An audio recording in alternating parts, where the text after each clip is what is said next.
keeping the sheeples distracted while they usher in total digital slavery. That's the name of the game. People arguing over pronouns and election results, even American Eagle ads, while the demons in charge tighten the noose. They've got us chained to fake money, taxed into oblivion, and fed dopamine hits through goy slop while they roll out biometric control grids and AI surveillance. This is spiritual warfare, and the mark of the beast system is being brought in by the ones many worship as heroes. Remember when they said all of a sudden our Wi-Fi router can be used as a motion tracker, not for your laptop or your phone, but for you, your footsteps, and where you are around the house? How crazy was that? No camera needed. No one even signed up for this level of surveillance. And all of a sudden, they tell us, yeah, your Wi-Fi can just detect where human bodies are in your house at any given time. Somehow Comcast figured this one out through something called Xfinity and their new Wi-Fi motion feature.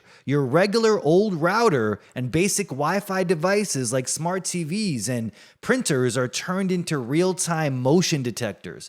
No camera required, just waves in the air that can track your every move. It can monitor you from room to room, floor to floor. The crazy part is it can even detect little gestures like a hand flick or a head turn. And this isn't some fringe tech experiment. It's already live, rolled out under the guise of convenience and smart living. Crazy that a regular company like Comcast had this tech available. Imagine what secret government programs they have and what kind of tech they're hiding from the people and using to spy on people. What are they not telling us about, let's say, phone signals or even radiation that comes off the TV? What makes this dystopian AF is that Wi-Fi motion data is sitting on the same infrastructure powered by Databricks, a massive AI and data platform. And earlier this year, Databricks formed a strategic partnership with none other than Palantir Technologies, the CIA-backed surveillance firm that beta tested its social credit death tech system in Gaza. Yeah, that one. The Palantir software that once was used to hunt terrorists on the battlefield is now being used to monitor you in your living room. And Comcast doesn't have to contact Palantir directly. This is how sneaky this all is. They can just run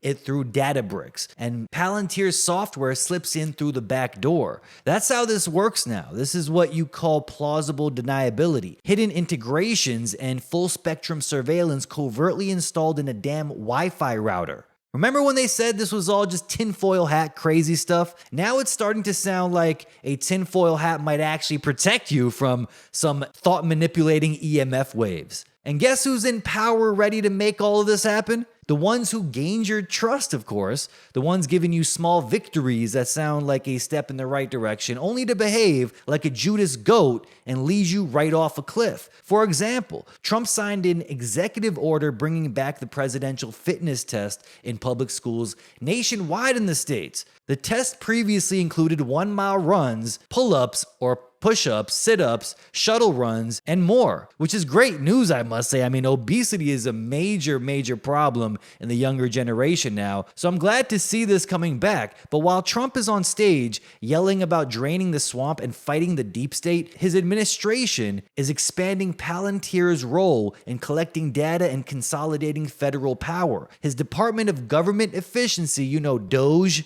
was set up to pull everything into one system they control. But what DOGE is doing is the exact opposite of shrinking the government. It's making it bigger and more powerful. It's opening the door for CIA-backed contractors to take control of people's most sensitive personal information. In other words, Trump just put Palantir in charge of all government data. What will they do with this data is the real question. Well, we have examples of how a system like this is being used in Gaza under this Lavender program. And Trump is the Trojan horse walking it through the front door while everyone cheers. Now, all they need is a big event to usher in this system under the guise of safety, like a Patriot Act 2.0. After all, we do see Trump saying stuff like this. He's warning his Jewish donors now that MAGA is starting to hate Israel. As you can see here, online anti-Semitism mentions exploded after 2023. When Israel went full genocide mode in Gaza, setting up aid sites as death traps designed to lure Palestinian civilians to their deaths. Yeah, anti-Semitism for no reason, right? But I wonder what they're going to do after this warning Trump gave one of his donors. It looks like they're about to pull the switch here, about to pull the trigger on something big to get your mind off of it, okay? So let's break this down. CIA funds Palantir. Palantir partners with Databricks. Databricks powers Comcast. Comcast owns Xfinity. Xfinity's new Wi-Fi motion feature tracks your movements. And Palantir's software is now just 1 degree removed from your router. Yeah, great news, right? The same firm that has federal contracts with ICE, the Pentagon, and Homeland Security is now part of the ecosystem that can now see you pacing your hallway at 2 a.m., walking your fat ass to the fridge. They want to see everything. They say this is about smart home innovation, but it's really about pre-crime, behavior prediction, and turning your house into a data-generating prison cell. And of course, this doesn't end with just motion tracking. I mean, suddenly we learned that Wi-Fi can detect our presence with 95% accuracy just by analyzing signal distortions. I mean, how crazy is that? Like, what else can it do? Can it read our heart rates, our breathing patterns, mood, thoughts? Well, I wouldn't be surprised because we all have this experience. I mean, you think of something for a split second and boom, you see an ad for it on your phone before you even say it out loud. So what are they not telling us? And also, does this motion detecting system work better when people are injected with something maybe? Maybe that's like a final hardware installation to make this system complete, okay? Is there a chemical or nanoparticle that enhances signal reception or interaction? Why do they keep selling us these heroes like RFK Jr. who pretends to fight the system while simultaneously pushing wearable health tracking devices and biometric infrastructure? And just like Wi-Fi, I think we'll be shocked to learn in the future that this wearable they want us to wear can also tell how many times you dropped a deuce today. Okay? It's clearly going to be invasive. It's all starting to make more sense. The transhumanist grid is being built as we speak, and your Wi-Fi router, your wearables, and your phone, even your thermostat, they're not just for convenience anymore. They're for total control, for surveillance. And you're the target. The crazy part about it is people just welcomed it in without even knowing it. You thought you were upgrading your internet, and it turns out you were just installing a CIA-friendly surveillance grid in your bedroom. And now with Palantir plugged into our everyday lives, your motion data, behavior patterns, and home activity logs, and feeding a predictive AI system that doesn't need a warrant, doesn't ask permission, and can flag you as a threat before you even have done anything. Pre-crime isn't sci-fi anymore. That Minority Report style system is officially here. Nobody signed up for a CIA-backed company to be included in a damn Wi-Fi router, but here we are. And just when you thought Palantir couldn't sink its claws in any deeper, get this, they just signed a $10 billion contract with the US Army to run its entire digital infrastructure. Not just a small side gig either in a battlefield software, no, the whole damn system. What do you think is going on here? This isn't some small tech vendor, okay? They're now the nerve center of the entire Department of Defense. And guess what? That same company already runs predictive policing programs for local law enforcement, deportation tracking systems for ICE, pandemic simulation tools for HHS, and now the military's command and control software stack. So yeah, the AI system watching your Wi-Fi motion patterns is built by the same firm now officially powering the US Army. This isn't some temporary contract either. It's a 10-year open door to unlimited data flow between your domestic life and military-grade surveillance infrastructure. And it's all under this enterprise agreement umbrella, which means more federal consolidation, more secret handoffs, more excuses to strip away local accountability. So when we say Palantir is becoming the operating system of the government, that's not dramatic. Their CEO literally said that, and now it's happening in real time. And how the hell did every government agency just roll over and hand this mark of the beast system to a CIA-backed tech firm? Simple. Bribery and blackmail. That's how the game works. Okay, Peter Thiel, billionaire co-founder, snake reptile of Palantir, claims Epstein probably wasn't working for foreign intelligence, end quote. Yeah, no surprise there, since, Epstein funneled $40 million into Thiel's Valor Ventures, which magically ballooned to $170 million. Yeah, funny how that works. All of these people are compromised. And let's not forget who else showed up in the Epstein files. Surprise, surprise, Orange Man himself. The FBI literally redacted his name from the Epstein docs before higher-ups decided releasing it wasn't appropriate or warranted. Yeah, that was last month. Not a decade ago, last month, people. So yeah, these people aren't just selling you out, they're protecting each other. The same elites building your digital prison are the ones being shielded from exposure by the agencies now running Palantir's AI. Nobody asked for a CIA-backed software program in their router, but thanks to Comcast deals and Trump's quiet green light, it's already there. The battlefield tech is in your home now, okay? Secretly, covertly. And as we all predicted, the war on terror has gone internal.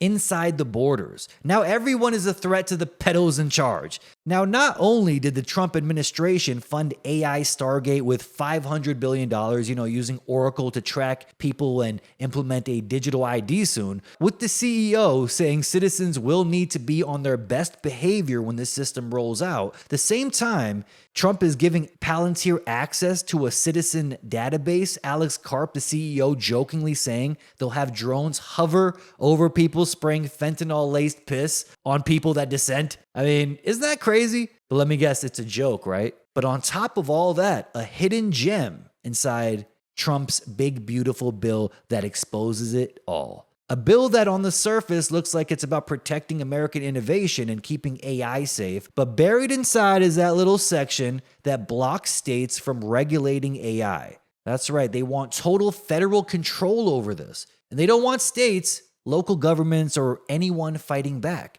The feds want total centralized control over artificial intelligence, the same system that Palantir is going to be using. And Trump made sure that no one at state level can stop it. Now ask yourself, why? Why would a man who claims to fight for state rights and decentralization suddenly push a federal override when it comes to AI? Why would Washington want exclusive power over this dangerous surveillance tech? Could it be because AI is the final tool for control, like the nail in the coffin for privacy? The system they'll use to track you, rate you, and restrict you, all under the sugar-coated title of health optimization and public safety. Those of us that have at least 2 brain cells know this has nothing to do with protection or protecting you or keeping you safe. It has as much to do with protecting you as the Patriot Act. This is about building a biometric prison. You're already tracked in your home through Wi-Fi motion sensors. You're being told to wear devices that constantly report your vitals.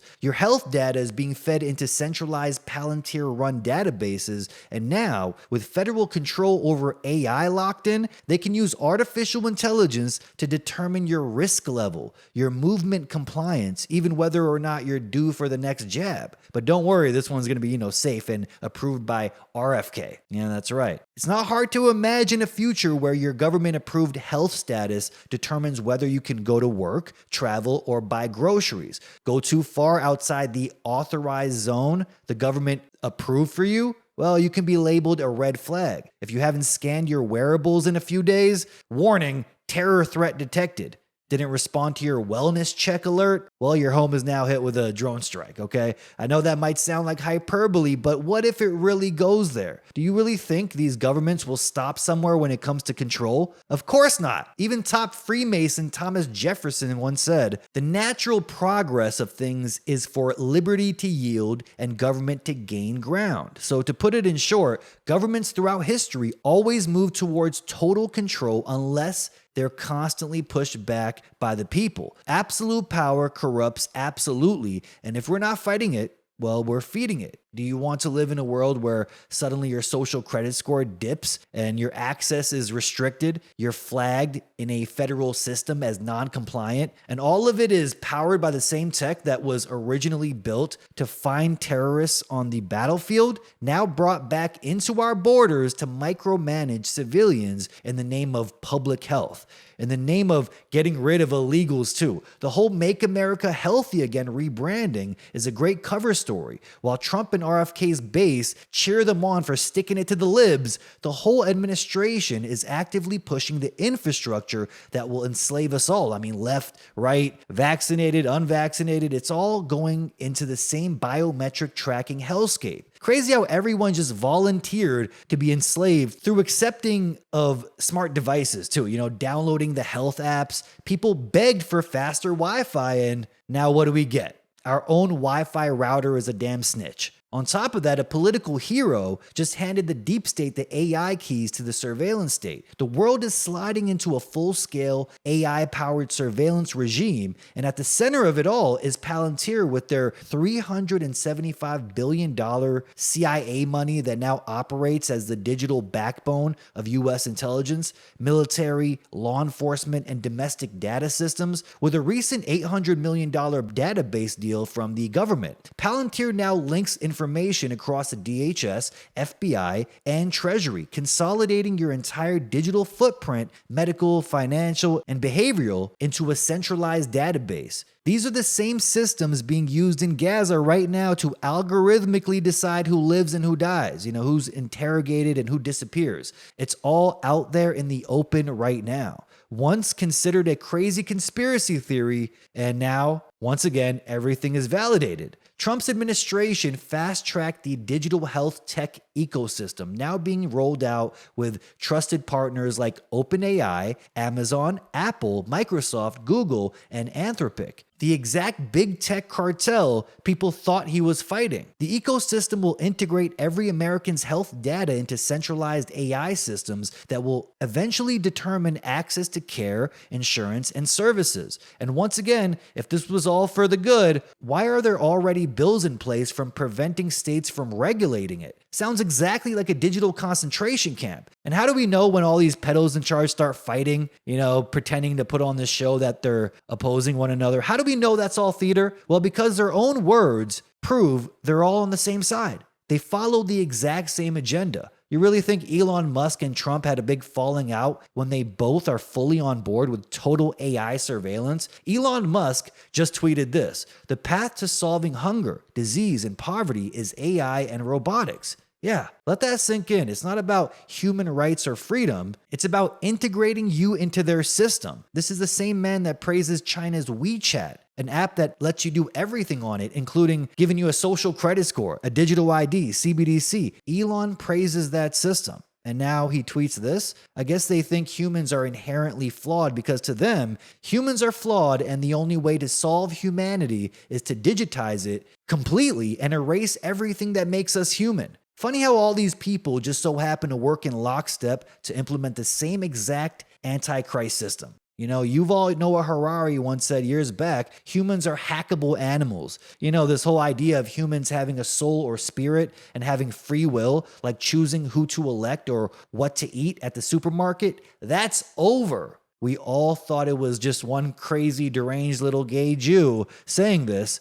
this crazy person with these fringe ideas, until the so-called leader of the free world dropped billions of dollars into that exact same ecosystem. Golden age is looking real golden, huh? And RFK Jr., yeah, remember him? The anti-vax hero? The same one that allowed his wife to host an event and demand everyone to be vaccinated? Yeah, that guy. He's now publicly pushing wearables to help public health. But the truth is, these wearables are just step one in a biometric control net. Once your vitals, emotions, movements, and diet are digitized, AI will then govern you. Digital ID, health scoring, carbon tracking, even food access, all will be managed under the system once the social credit infrastructure is fully online. And of course, they say, don't worry, it's not going to be mandated. You can just volunteer for this health ecosystem and they're going to make you healthier by wearing, these wearables and whatnot. Don't worry, not mandated. Same thing they said exactly with the shots. Until, of course, a major event happens, a big outbreak, and then they say, oh, you know what? Actually, this system is going to be mandated. Same thing they did with the QR codes.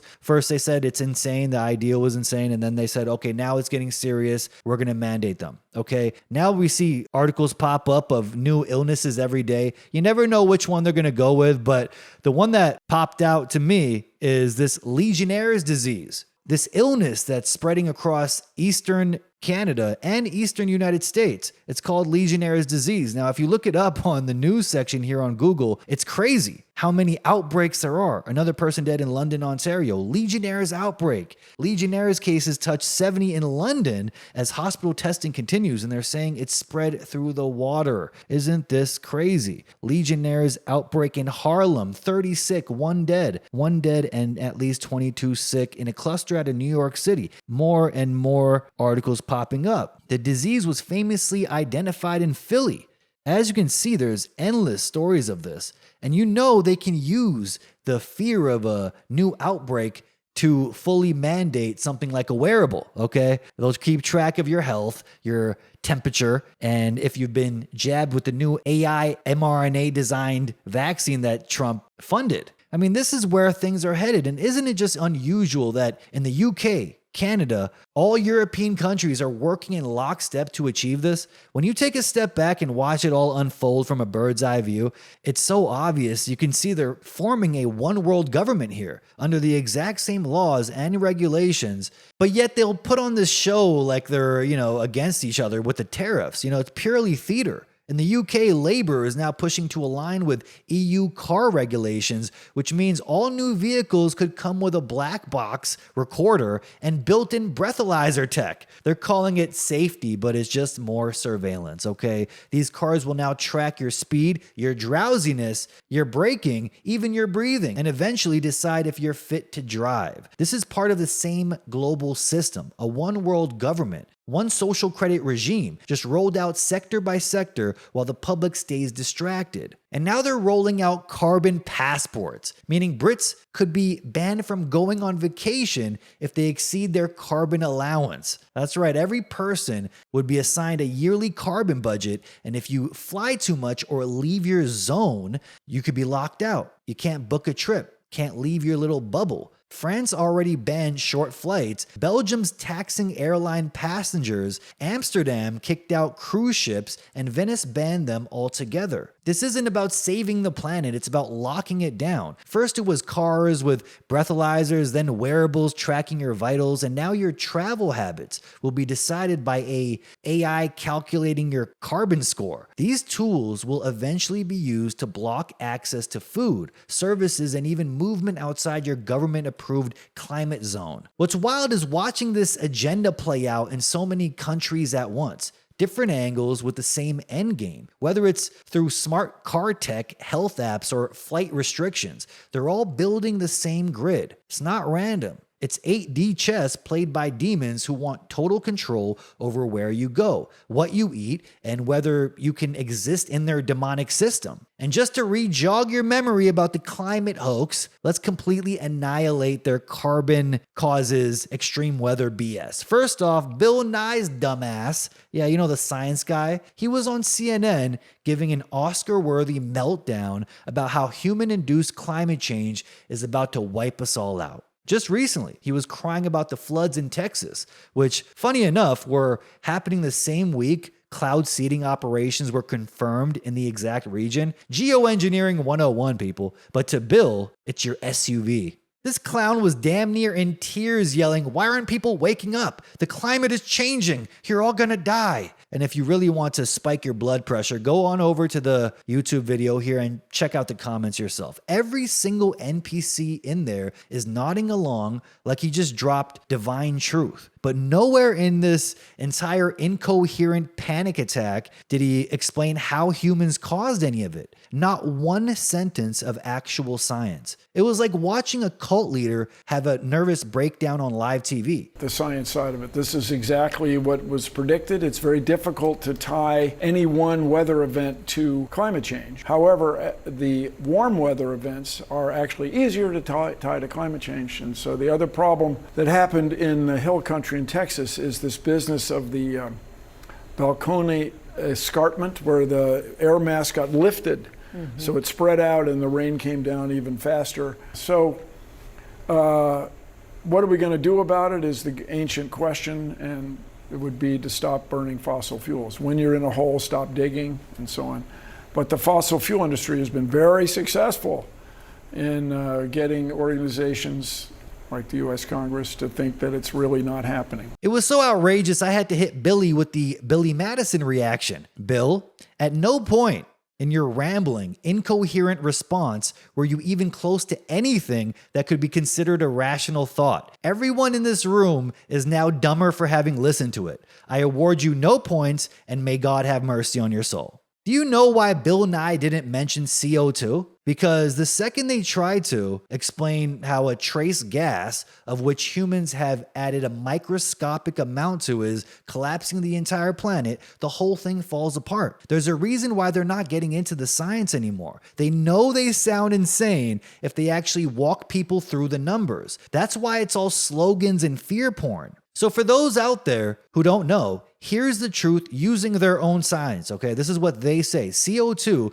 makes up just 0.042% of the atmosphere. That's it. And humans, they say, have added 0.021% over the past 150 years. That's less than 1 part in 5,000. Yet we're supposed to believe that this tiny sliver of a trace gas is single-handedly causing 1 in 1,000-year floods, droughts, famines, and hurricanes, right on cue with every new carbon tax, digital tracker, and travel restriction. And here's the part they really hope you never ask about. CO2 was far, far higher millions of years ago. This is what they say. Long before cars, factories, or Bill Nye's bow tie, during the time of the dinosaurs, atmospheric CO2 levels were between 1,500 and 3,000 ppm, more than 4 to 7 times higher than today. This is what they say, that when you go back in their data and you look at 500 million years ago,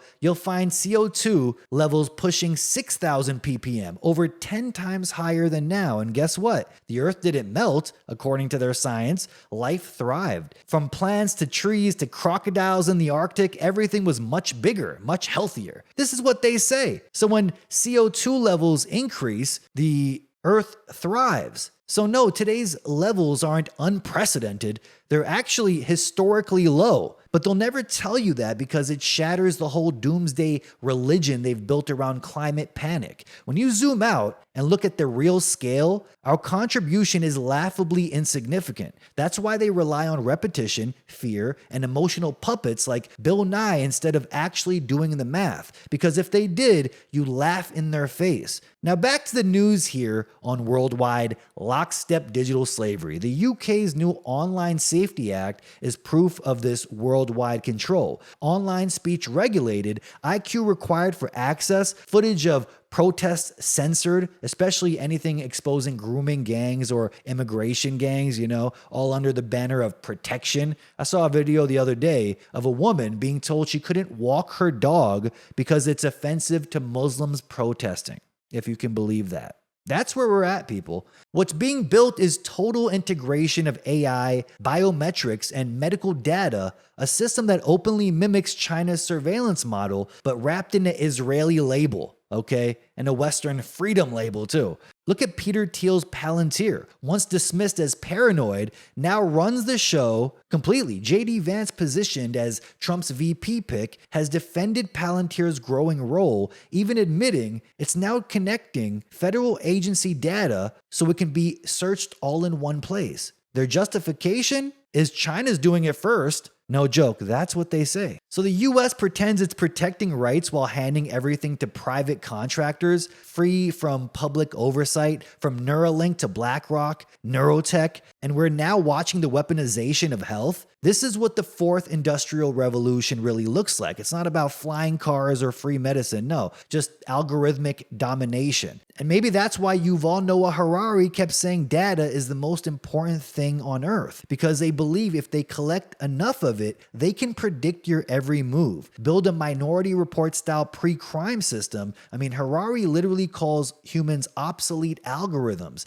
and preaches a new religion called dataism, where surveillance isn't evil, it's sacred. In their eyes, data flow is divine, and the ultimate goal is to connect every body, device, and thought into a global AI brain. Not to free you, but to control you. Once your emotions and movements and even thoughts are digitized, AI won't just watch you. It'll decide what you're allowed to do. That's the end game, okay? And they're not even hiding it. The most diabolical part is Trump, RFK Jr., and the same people who claim to be anti-establishment are the ones laying the groundwork, whether by design or by manipulation. This is the betrayal that seals the deal, okay? A biometric AI-controlled system that doesn't just watch you, it predicts and controls you. It's crazy to watch the sheeples on both sides, left and right, cheer this on. It's honestly scarier than the COVID insanity. So while Trump and RFK play this little theatrical performance on stage, behind the curtain, the real agenda carries on. Palantir is now integrated with the largest telecom and cloud platforms in America.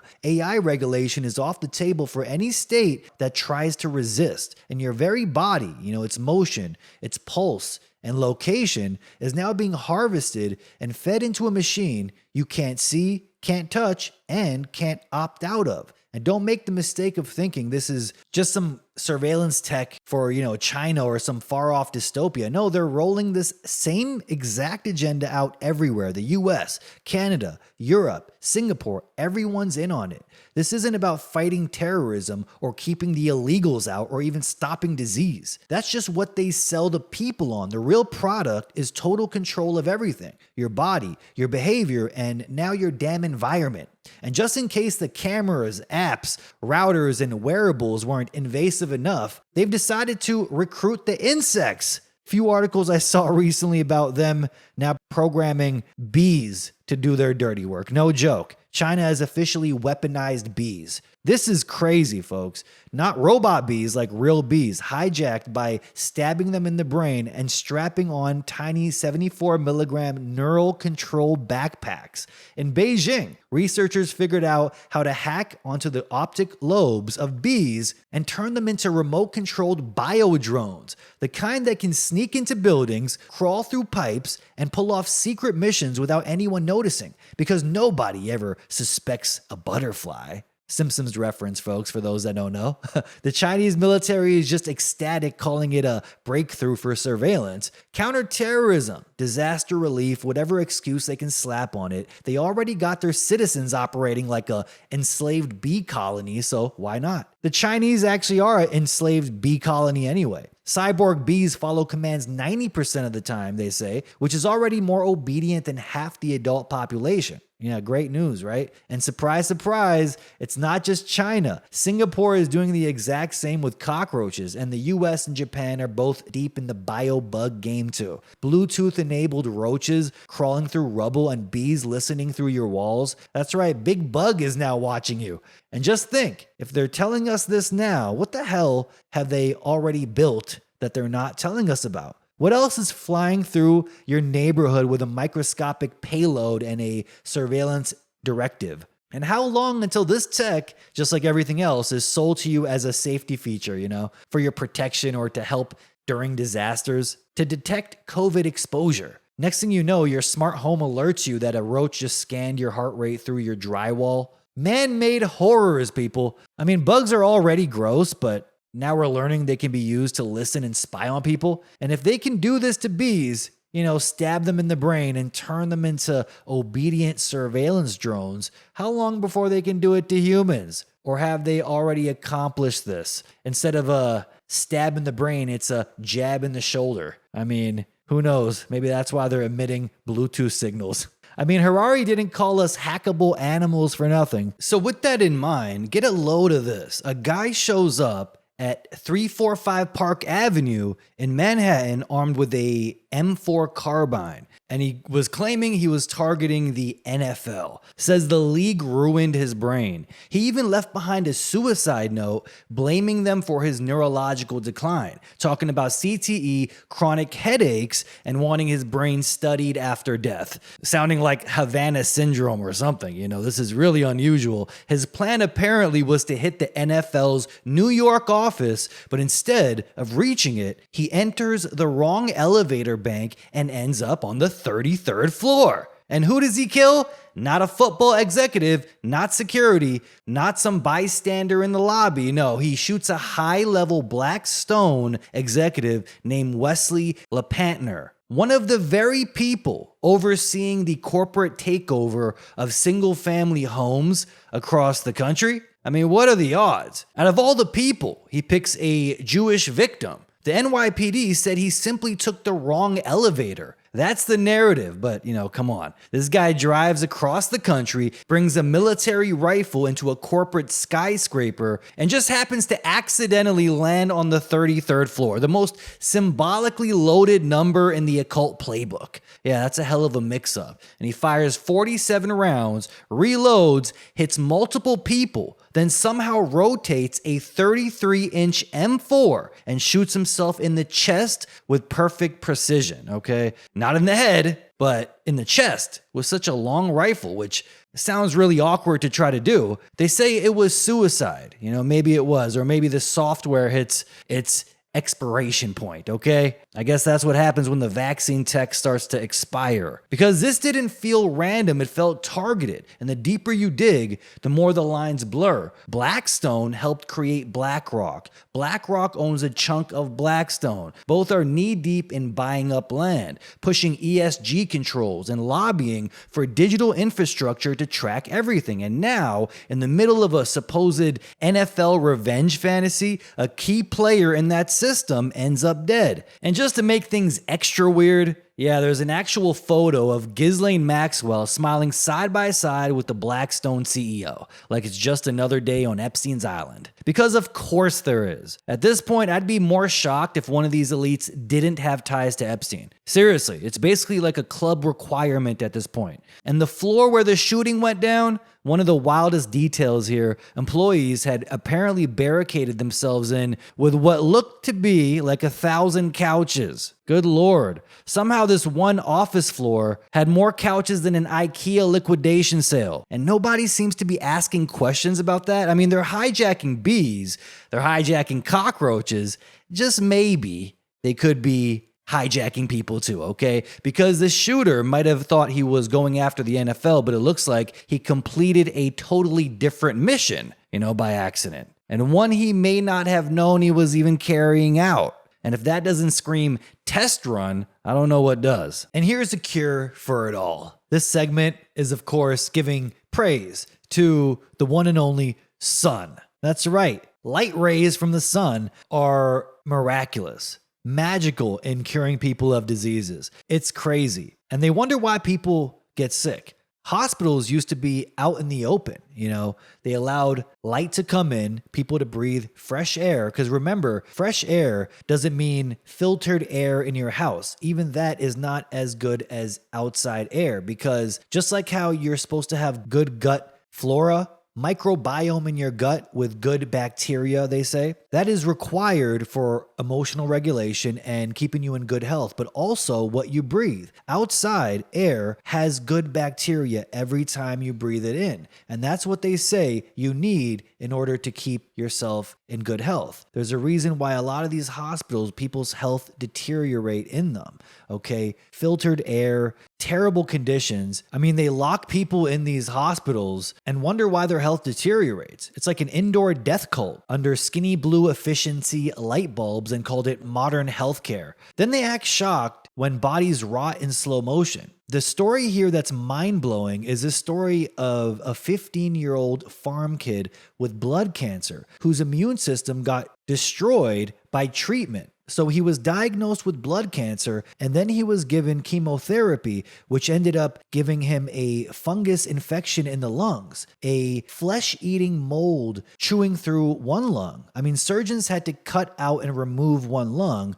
The rot jumped to the other one too. The team said he had maybe 48 hours to live. I mean, how sad is that? The kid was 15 years old, and his parents, the doctors, told him he might only have 48 hours to live, 2 days. He was on tubes, meds, nothing left. So they asked him as a final wish, what do you want? You know what the kid said? I want to go outside. That's it. He was sick of being in this hospital, looking at the same walls and knowing that he only has 2 days to live. So he begged them, I just want to go outside. That was it. That was his final wish, where he can see the sky, breathe real air, and they did it for him. The staff took his bed and brought him outside, away from the concrete and intubation, the tubes and all of that medical equipment. They put him in direct sunlight and hit him a few times a day with a small multi-wavelength light rig they have been half using before. And what happened next was pretty remarkable. Soon as they brought him outside,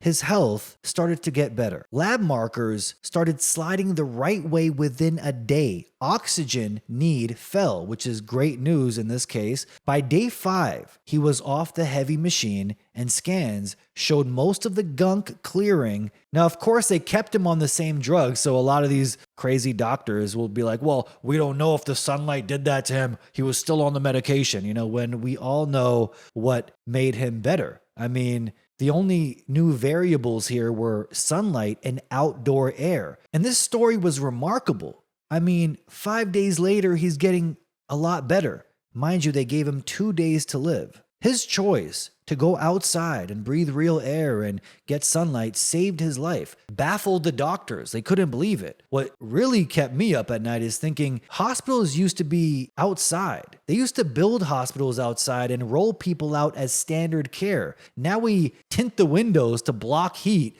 pump in recycled air, and bill people for more drips. More pain medication is required, definitely. I mean, your health is deteriorating. You're sick of this environment. They'll just give you more pain meds. Yet old environmental design data has shown forever that patients with daylight and view heal faster, use less pain meds, and report better outcomes than those patients that just sit there staring at drywall. Light is more than just visibility, it's literal energy for your cells. Sunlight isn't just bright, it's full spectrum, meaning it contains the entire range of wavelengths from ultraviolet, which is UVB and UVA, to visible light, to deep infrared light. Each part of this spectrum interacts with the body in different ways. The red and near infrared wavelengths are especially important. They penetrate several centimeters into our body, reaching muscles, blood vessels, and even organs. These wavelengths directly stimulate mitochondria, the energy-producing engines of your cells. When mitochondria are stressed or inefficient, they leak oxidative byproducts that damage tissues and accelerate aging. Red and infrared light improve mitochondrial performance, reduce that damage, and help the body recover faster. Inside your cells is a form of melatonin that acts as a powerful antioxidant. Not the sleep hormone made in the brain, but one built locally to cool down oxidative stress. So even the cells produce melatonin. Sunlight supports the creation and function of this internal antioxidant system. Vitamin D is often misunderstood. High vitamin D blood levels mostly reflect sunlight exposure, not supplement intake. So popping a pill doesn't replicate what real sunlight does inside your body. Keep in mind, natural light can penetrate at least 9 millimeters inside of your skin. So natural light triggers a cascade of processes, and vitamin D production is just one marker of how much real light you're getting. Modern indoor lighting is obviously a problem. I mean, look at these hospitals now. Most energy efficient bulbs strip out the red and infrared ends of the spectrum and flood your space with narrow band blue heavy light. This disrupts melatonin production, lowers sleep quality, affects metabolic health, and worsens mood. Looking at screens at night compounds the damage. So, looking at even your phone giving off this blue light, this is why you got to turn off the blue light, especially at night. It does worsen your mood. The fix is actually quite simple and free. Get direct sunlight within a couple hours of waking up if you can. Get more midday light when possible, and then you cut blue light off completely at night. Use blackout curtains when you sleep. If you live in a cloudy area or during winter, use a clinical grade bright light box in the morning to simulate daylight, and red infrared panels as supplemental support, not replacements. Even cloudy outdoor light is better than staying behind glass, which blocks essential parts of the spectrum. Heat and cold exposure matters too. Saunas and hot baths raise core body temperatures and activate immune and detox pathways. pathways, similar to what happens during a fever. A short cold rinse afterwards can actually boost circulation, retains heat, and moves immune cells through the body. These aren't wellness fads, or just cool podcast bro gimmicks. I know Joe Rogan even talks about this stuff. This is actually supported by real cardiovascular and metabolic research. Air quality impacts more than just your lungs. Indoor air builds up CO2, which a lot of times lowers cognitive performance. Natural outdoor air, especially in forests, contain plant compounds, phytonicides, that reduce stress hormones and improve immune response for days after a single walk. Cities that planted trees in struggling neighborhoods saw measurable drops in inflammation in their residents. Isn't that crazy? Trees also emit and reflect infrared light, adding to the effect. We spend almost 90% of our times indoors. If you don't actively plan for sunlight and nature exposure, you're not getting it. And over time, that can lead to chronic decline. Even hospitals prove the point. Patients placed near windows getting more natural light tend to recover faster and are discharged sooner. Your body is wired for light. The Real Health protocol is simple. Eat real food, move daily, get sun, use hot and cold water, avoid toxins, breathe clean air, sleep deeply, unplug weekly from these doom and gloom news feeds, and keep your mind clear of chronic stress. Even though new article propaganda pieces are coming out that I could swear they're actually written by Bill Gates himself, it says ultra-processed meat can actually be good for you. No need to carry on here or go into detail about this article, just wow. I mean, the propaganda is really on another level. And get this is actually proven through scientific fact. Forgiveness, faith, and calm beliefs matter too, because your body tracks stress chemistry whether or not you talk about it. A lot of people that always exhibited forgiveness traits and a deep faith that things were going to get better or a belief in a higher power tend to get better faster. Ask yourself why that is. This isn't fringe or alternative, it's baseline human biology. The only reason it sounds radical is because we've normalized a lifestyle that shuts us away from the inputs we need to stay alive and functional. When you know all of this, it's kind of insane that a lot of these hospitals are building this architecture that prevents people from getting any sunlight or fresh air. It just lets you know how deep we are in this indoor coffin that people have normalized. The sun could really be the cure to all illnesses. I know it sounds a little over the top, but when you look at why they're trying to block out the sun, I mean, it really makes you wonder about how their plan could be going left. Maybe a lot of people that got vaxxed went out in sunlight all day and cured themselves. You never know. And Bill Gates is like, damn it, we need to block out the sun. These people aren't dying fast enough. It's like screaming at the people that advise them. You told me 1 million people a day, damn it. We're only hitting about 10 to 20,000. That's why they're trying to start a world war, okay? Researchers in California, backed by billionaires and cloaked in secrecy, tried to pull off an experimental climate manipulation scheme aimed at dimming the sun. Yeah, literally blocking sunlight without informing local authorities. They tested a device aboard a retired aircraft carrier to spray aerosols and artificially create clouds under the guise of fighting global warming. But the 20-minute trial got shut down by Alameda officials who were blindsided by the whole operation. Turns out this was just the dress rehearsal, the beta test. They had already been planning a follow-up test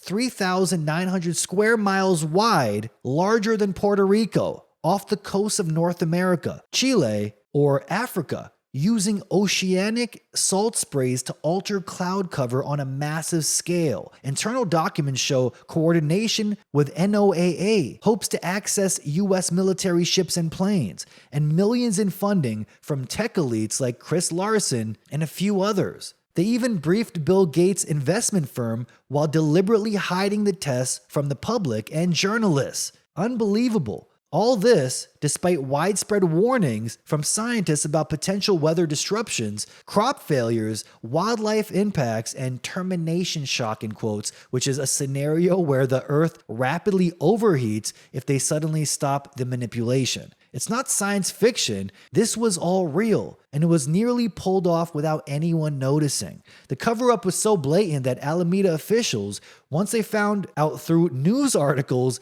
banned the project entirely. But the scientists kept pushing, hiring new PR teams, planning post-election comebacks, and continuing to downplay the risks. While most people are told to wear sunscreen and avoid UV rays, a growing body of independent thinkers are realizing that the sun may be the most powerful natural healer we have. Whether it's vitamin D, immune function, or mental clarity, sunlight is life. And maybe that's the point. Maybe their so-called climate solutions aren't about saving the planet, but stopping the sun from saving us. If illness is healed through light, then dimming the sky is a slow-motion depopulation tactic disguised as weather tech. And with the timeline falling behind too, maybe too many people are waking up, they're now trying to roll out this planetary sun-dimming mission as quietly as possible. Multiple articles popping up now saying they need to do this covertly because the pushback is getting too intense. But we see them and know what they're doing. The sun is the cure, and they're desperately trying to block it. Carrying on here, late September into October is looking like the drop zone. If the swamp calendar holds, that's when DC hands Trump the digital dollar starter kit and starts ripping out the last pieces of the old monetary system. The media missed it, of course, too busy about this influencer drama, while the real reset detonated in the bond market. China just dumped US treasuries to crisis levels. That's not a fluke. That's Beijing flashing a giant get out of the dollar sign. And Trump's plan to cut spending is, of course, more spending. That's right, building a $200 million ballroom in the White House, that's his new plan. Unbelievable. It's the old money blueprint playing out live. He even told people to go read the real history books, meaning the ones they've buried. Congress pulled its usual theater act, pretending to block a central bank digital currency while quietly greenlighting a government-backed stablecoin under a different name. Trump backed it. They're calling it modern settlement rails, but it's just the same leash with a digital collar. Now they've got a crypto czar running PR, spinning it like a patriotic move against China and BRICS. Doesn't look like China's playing games either, okay? This isn't a bluff. They're stacking gold, ditching the dollar, cutting side deals with 40-plus countries, and building trade routes in their own currency. Over 50 ports around the world. Ports that just happen to double as military refuel stops. And while we argue about pride flags on submarines, they're locking down supply chains, oil routes, and currency blocks. It's a full-on push to unseat the US dollar. And this didn't just begin with Trump or Biden, okay? This started a long time ago, over a century ago. 1913, that's when the US handed control of its entire financial system to a private cartel of bankers hiding behind the name Federal Reserve, okay? And there's nothing federal about it. It's a privately owned globalist institution created in secrecy by some of the wealthiest men that ever lived. Jekyll Island wasn't a vacation, it was a coup. Congress rammed the bill through when most lawmakers were already home for the holidays, and Wilson signed it into law like a clueless middle manager approving his own replacement. Since then, the US government hasn't issued money, it now borrows it. The Fed fabricates digital paper out of thin air, then charges interest to the government for using it. That fake cash gets loaned down the chain to banks, businesses, and families, locking every generation deeper into engineered debt. It's not stimulus, it's a trap, a system designed to make escape impossible. The more they print, the more you owe. The more you owe, the more they own. That's not economics, it's modern-day slavery. Even Wilson, that signed this in, admitted years later, out of regret, what he's done. He said, "I have unwittingly ruined my country. We are no longer a government by the vote of the majority, but a government by the opinion and duress of a small group of dominant men." Now we know exactly why it happened. Now here we are, over 100% debt to GDP, with other nations dumping US treasuries like toxic waste. But the public's too busy celebrating record stock prices to realize the floor is crumbling.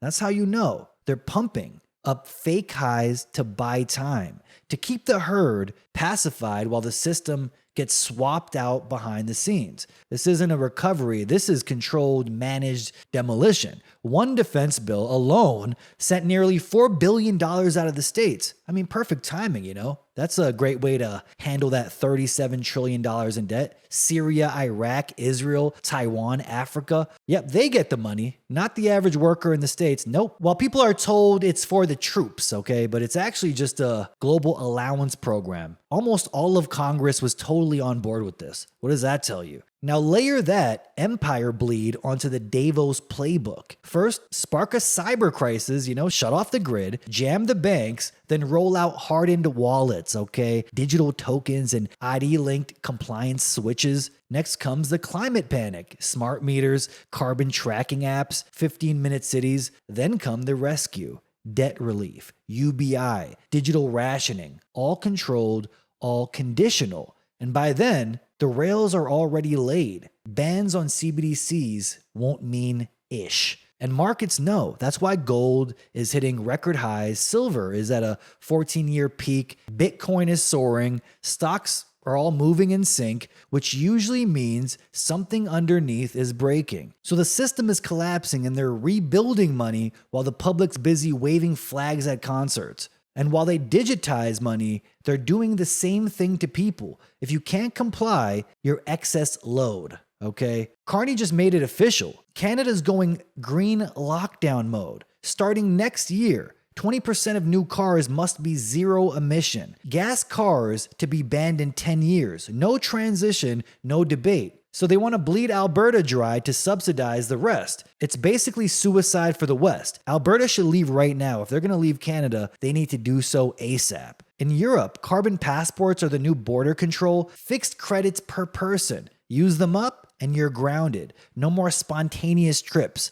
No second holiday. No family emergencies. Okay, cruise ships are banned. Domestic flights cut unless approved. Trains are now being promoted as the new way of travel. Private movement is being throttled. This isn't about the planet, it's about control. None of these policies are isolated. This is a synchronized rollout of global digital slavery while people are being distracted by Trump memes and pop shows. Their money's being digitized, their movement tracked, their decisions hardwired into compliance apps, and they call it progress. Meanwhile, in Canada, they're throwing people in prison for criticizing who's really running the show. Maximum security prisons for speaking, and yet in the same country, a guy who raped and decapitated a 12-year-old girl is now walking on parole. Is this the country we're living in? Truly insane, people. And yeah, the timing's suspicious. The poisoning and the mass depopulation. I just explained how the shots were frying people mentally, physically. I mean, this is like herd management. They're thinning the current population while prepping the next one, made of AI, bots, code, and programmable sludge. It's not a side effect. It's policy. Even Elon Musk, the poster boy for this new AI control system, keeps crying about population collapse while wiring the world for full spectrum surveillance. These billionaires don't compete. They co-invest in the same exit strategy. Vaccines, gene hacks, fertility drops. It's all on the table, and they're all working in lockstep. They are engineering the new collapse. Once you've got AI farming, robot warehouses, and drones patrolling the streets, you don't need 8 billion unreliable mammals anymore. They say it out in the open now. The same foundations bankrolling universal injections also fund population control and post-human economies where only the useful, in quotes, get digital ration credits. Gates even said it. We'll decide what humans are needed for. Okay, that's not about jobs. That's permission to exist. If you don't serve their future, you don't get access to it. So they've got to sell it to you. That's where the influencer farms come in. The right-wing influencers. That's the psyop playing out now. They're trying to flip the script on you. Suddenly, transhumanism is patriotic. Robotics equal freedom. Replace migrants with machines and call it American exceptionalism. Charlie Kirk is promoting it now, okay? He's showing videos of robots that can pick apples now, and he's saying automate farms immediately. Automation, not amnesty. But here's the crazy part. Robots don't buy houses. They don't tip. And they sure don't care about your town's water rights. That's not owning the libs. That's owning yourself. And frontman number one for the green robot handoff, Donald J. Trump. The I'll bring your jobs back guy, but dig into the policy and you'll see what's really happening. Subsidies for AI, driverless tech, automated factories, and when the workforce starts collapsing from jab damage, cancer spikes, and infertility crashes, the answer won't be fixing anything. It'll be more machines for national security. Perfect branding, right? This new golden age, new world order system under the label MAGA.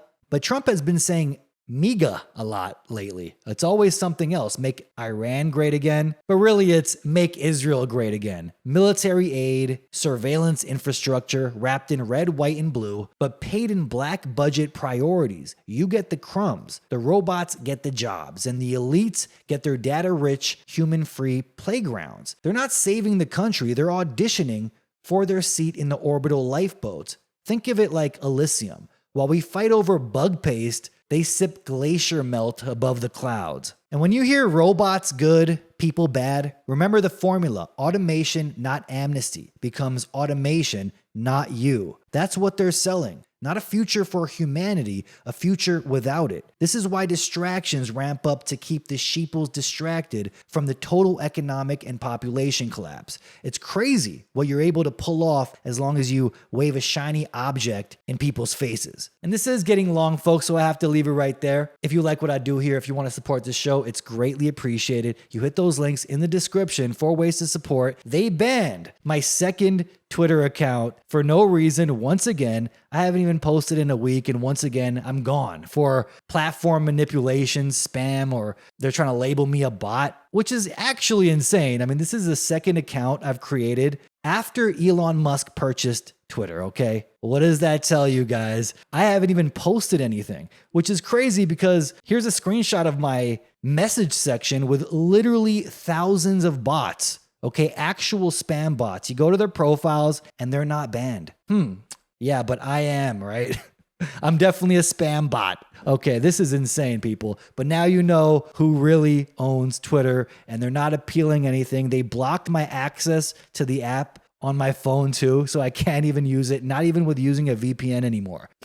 I wonder why they're really trying to prevent this show from going out there. The only reason I use Twitter is to post this show there. But now they do everything in their power to prevent me from doing so. So if you're wondering why you can't find my Twitter page, well, that's the reason. I might have to use like someone else's computer to create a new account because the censorship is on another level, which lets you know every time they do this, there's something coming up, okay? They don't want you to expose. The censorship is on another level. With that being said, people, those links in the description, please hit them if you want to support this channel. It's greatly appreciated. Everything you see here is done by myself.